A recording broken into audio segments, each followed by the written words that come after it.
2026년 2월 28일 새벽 2시 테헤란 상공에 폭발음이 울려 퍼졌습니다. 미국과 이스라엘 전투기 수십 대가 이란 핵시설을 향해 순항 미사일을 발사했습니다. 작전명 오퍼레이션 에픽 퓨리. 트럼프 대통령은 소셜미디어에 이렇게 썼습니다. 중동과 전 세계의 평화를 달성할 때까지 폭격은 계속될 것이다. 48시간 만에 이란 최고 지도자 하메네이 사망 보도가 나왔고, 이란은 호르무즈 해협 봉쇄를 선언하며 유조선 3척을 격침시켰습니다. 시작하기에 앞서 구독과 좋아요 눌러주시면 영상 제작에 큰 힘이 됩니다. 월요일 아침, 전 세계 투자자들은 공포에 떨었습니다. 주식을 팔아야 하나, 버티어야 하나. SNS는 패닉 매도 글로 도배됐습니다. 내가 엔비디아 사니까 전쟁이 났다. 주식 피곤해서 못하겠다. 그런데 놀라운 일이 벌어졌습니다. 미국 증시가 열렸습니다. 나스닥 지수는 0.36% 상승했습니다. S&P 500 지수도 0.4% 올랐습니다. 전쟁이 터졌는데 주식이 오른 겁니다. 더 충격적인 건 이스라엘이었습니다. 이란을 직접 공격한 당사국 이스라엘의 텔아비브 증권거래소 DA35 지수는 4.61% 급등하며 사상 최고치를 경신했습니다. 대형주 중심 TA132구 지수도 4.75% 올라 신기록을 썼습니다. 폭탄이 떨어지는 나라의 주식시장이 사상 최고가를 찍은 겁니다. 이게 대체 무슨 일일까요? 트레이딩 이코노믹스는 이렇게 분석했습니다. 이스라엘 은행 하포알림의 수석 전략가 모디 샤프리르는 더 직설적으로 말했습니다. 역사는 이스라엘 경제가 전쟁에서 빠르게 회복된다는 점을 보여준다. 전쟁 이후 이란의 핵 위협이 제거될 것이라는 기대감 때문이다. 불확실성이 해소되는 순간 시장은 오히려 환호한 겁니다. 한국은 달랐습니다. 코스피는 첫 거래일 7.24% 폭락했습니다. 낙폭 기준 역대 최대였습니다.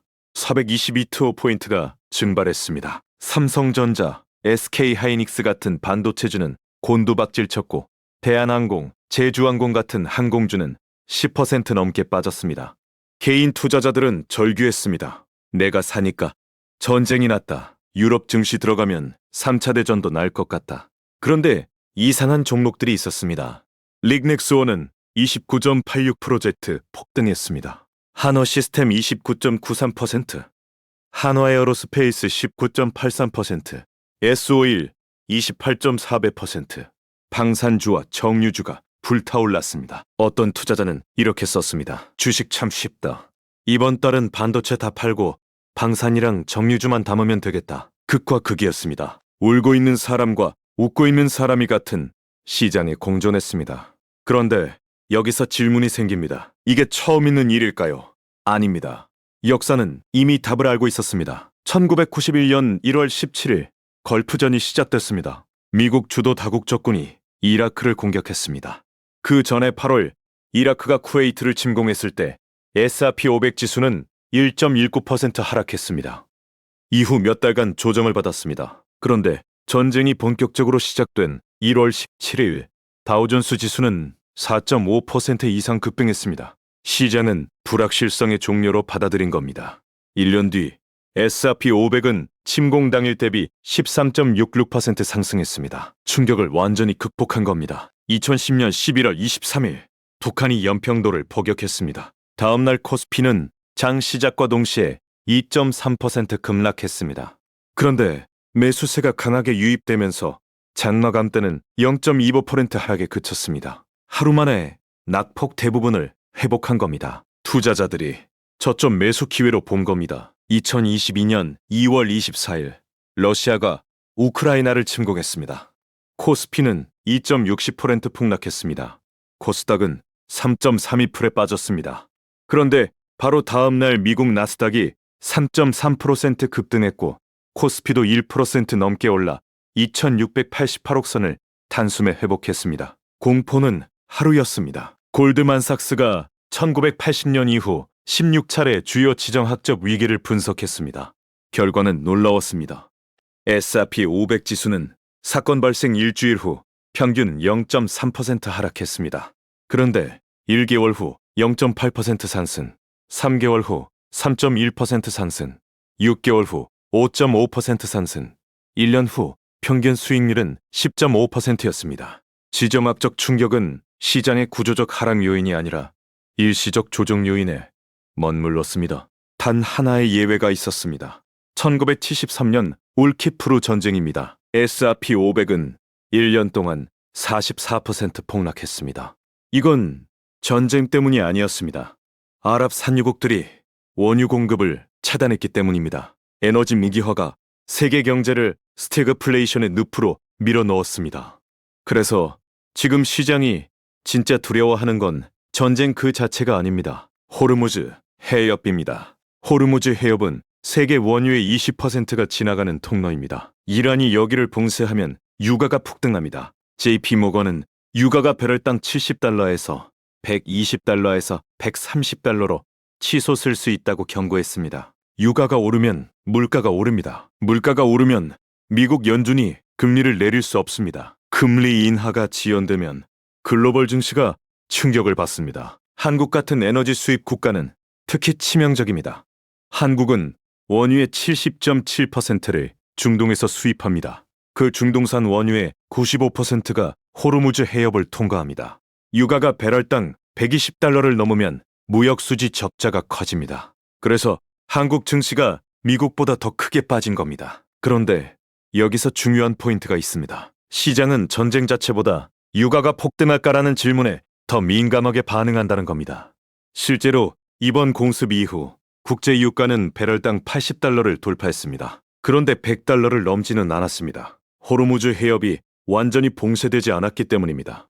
이란이 유조선 3척을 격침시켰지만 해협 자체를 막지는 못했습니다. 미국 해군 오함대가 즉각 호위 작전에 나섰고 UAE에 배치된 한국산 천권 2미사일 방어 시스템이 이란 미사일과 드론의 기올 퍼센트를 요격했습니다. 공급망이 유지된 겁니다. 영화 빅쇼트의 실제 주인공 스티브 아이스먼이 CNBC 인터뷰에서 이렇게 말했습니다. 단 한 건의 거래도 바꾸지 않겠다. 장기적으로 보면 매우 긍정적이라고 생각한다. 유가는 분명히 상승했지만 상황이 잘 마무리된다면 2달 후에는 가격이 원래 수준으로 돌아갈 것이다. 그는 엔비디아주가 하락 가능성에 대해서도 잘못된 생각이라고 단언했습니다. 최소 4개의 하이퍼스케일러 기업이 AI 인프라에 6,500억 달러를 지출할 예정인데 이는 지난해 전체 기업이 지출한 1,900억 달러를 크게 웃도는 규모다. 엔비디아의 실적은 최소 1년은 문제가 없을 것이 매우 분명하다. 그렇다면 지금 우리는 어떻게 해야 할까요? 3가지 지표를 봐야 합니다. 첫째, 국제 유가입니다. WTI와 브렌트 가격을 매일 확인하세요. 배럴당 100달러를 돌파하면 인플레이션이 재점화되고 코스피는 추가 하락할 수 있습니다. 80달러 이하로 안정되면 시장 공포가 완화됩니다. 둘째, 달러 인덱스입니다. DXY가 100, 1000 이상으로 상승 지속하면 외국인 자금 이탈이 가속됩니다. 하락 전환이 시작되면 신흥국으로 자금이 복귀하는 신호입니다. 셋째, 외국인 순매수 순매도입니다. 순매도가 지속되면 아직 바닥이 아닙니다. 순매수 전환이 2일에서 3일 연속되면 진짜 반등 시점입니다. 미국 국방부는 이번 작전이 4일 안에 마무리될 것이라고 발표했습니다. 이 경우 충격은 2003년 이라크전 패턴에 가까울 수 있습니다. 단기 충격, 단기 회복입니다. 그런데 만약 이란이 끝까지 저항하고 중국과 러시아가 개입하면 상황은 달라집니다. 현재로서는 러시아가 우크라이나 전쟁으로 여력이 없고 중국도 미국과의 갈등 심화를 원하지 않아 직접 개입 가능성은 낮다는 관측이 우세합니다. 핵심 변수는 호르무즈 봉쇄 여부 하나입니다.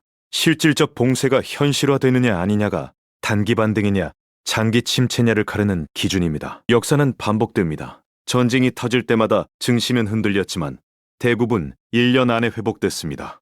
올키프루 전쟁이나 9.11 같은 특수한 경우를 제외하면 지정학적 리스크는 1년 안에 증시가 회복됐습니다. 한국전쟁 이후 군수산업 호황과 소비 회복을 등에 업고 미국 증시가 장기 강세장에 진입했던 사례처럼 전쟁은 때로 새로운 산업 수요를 촉발하는 계기가 되기도 했습니다. 지금 주변에 주식 팔아야 하나요라고 묻는 분이 있다면 이렇게 되물어보세요. 지금 돈이 어디로 움직이고 있는지 알고 있나요? 전쟁 때 대부분의 투자자는 뉴스에 반응합니다. 하지만 돈을 버는 사람들은 돈의 흐름을 봅니다. 시장은 감정으로 과하게 팔고 이성으로 다시 돌아옵니다. 이 간극에서 기회가 만들어집니다. 2026년 3월 3일 코스피가 역대 최대 낙폭을 기록한 날, 어떤 투자자는 패닉에 빠져 손절했고 어떤 투자자는 조용히 삼성전자를 담았습니다. 지금의 하락장을 저가 매수 기회로 보고 삼성전자에 자금을 모두 넣었다. 나중에는 웃을 수 있을 것. 누가 옳았을까요? 역사는 이미 답을 알고 있습니다. 1991년 걸프전, 2010년 연평도, 2012년 우크라이나. 모든 전쟁에서 결국 돈을 번 사람들은 항상 소수였습니다. 공포에 팔지 않고 조용히 돈이 이동하는 방향을 찾은 사람들이었습니다. 지금 시장은 다시 묻고 있습니다. 전쟁이 터지면 어떻게 할 것인가? 대부분은 공포에 팔겠지만 소수는 조용히 돈이 이동하는 방향을 찾습니다. 그리고 역사적으로 결국 돈을 버는 사람들은 항상 그 소수였습니다. 지금 흔들리지 마세요. 대신 기준을 세우세요. 기준 있는 사람이 결국 돈을 법니다. 전쟁은 끝나지만 시장은 계속됩니다. 역사가 증명한 패턴을 믿으세요. 단기 충격은 불가피하지만 1년 후에는 웃을 수 있습니다. 지금 이 순간 당신의 선택이 1년 후 당신의 계절을 결정합니다.